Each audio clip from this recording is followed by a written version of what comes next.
Ánh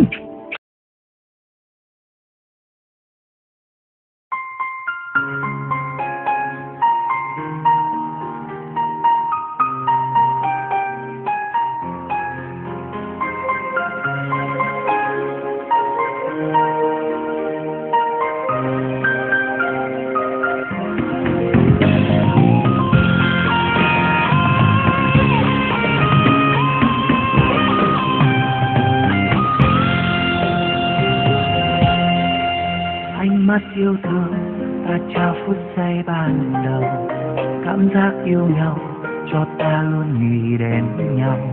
Có lẽ hôm nay hai ta sẽ yêu nhau rồi, mình cùng chung lối nhé em người ơi. Anh sẽ bên em, ôm em những khi em buồn, anh sẽ ru em cho em yên giấc ngủ ngon. Những lúc cô đơn anh vẫn giữ em trong lòng, dành trọn con tim nguyện trao đến em.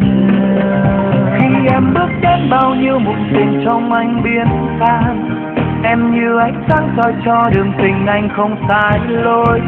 Anh xin mãi mãi yêu em trọn đời, yêu không oán than, chỉ cần em vui đối với anh vậy thôi.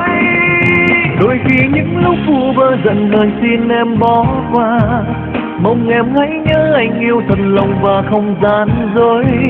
Anh sẽ cố gắng cho em những gì mà em ước mong, anh sẽ nắm lấy tay em không bao giờ buồn.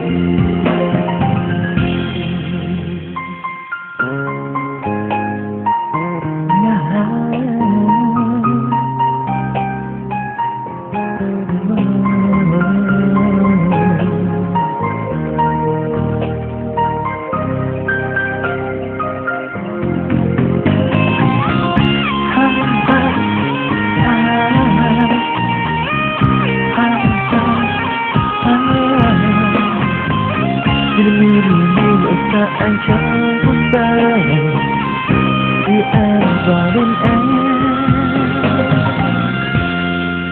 Ánh mắt yêu thương ta trao phút giây ban đầu, cảm giác yêu nhau cho ta luôn nghĩ đến nhau. Có lẽ hôm nay hai ta sẽ yêu nhau rồi, mình cùng chung lối nhé em người ơi. Anh sẽ bên em, ôm em những khi em buồn, anh sẽ ru em cho em yên giấc ngủ ngon. Những lúc cô đơn anh vẫn giữ em trong lòng, dành trọn con tim nguyện trao đến em. Khi em bước đến bao nhiêu muộn phiền trong anh biến tan, em như ánh sáng soi cho đường tình anh không sai lối. Anh xin mãi mãi yêu em trọn đời, yêu không oán than, chỉ cần em vui đối với anh vậy thôi. Đôi khi những lúc vu vơ giận hờn xin em bỏ qua, mong em hãy nhớ anh yêu thật lòng và không gian dối. Anh sẽ cố gắng cho em những gì mà em ước mong, anh sẽ nắm lấy tay em không bao giờ buồn. Khi em bước đến bao nhiêu muộn phiền trong anh biến tan, em như ánh sáng soi cho đường tình anh không sai lối. Anh xin mãi mãi yêu em trọn đời, yêu không oán than, chỉ cần em vui đối với anh vậy thôi.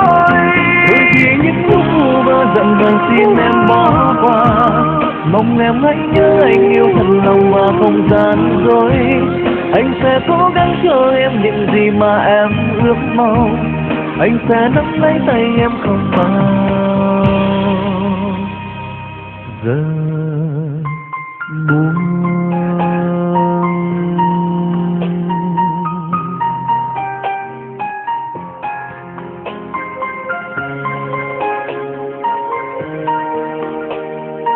Anh sẽ nắm lấy tay em không bao giờ buồn.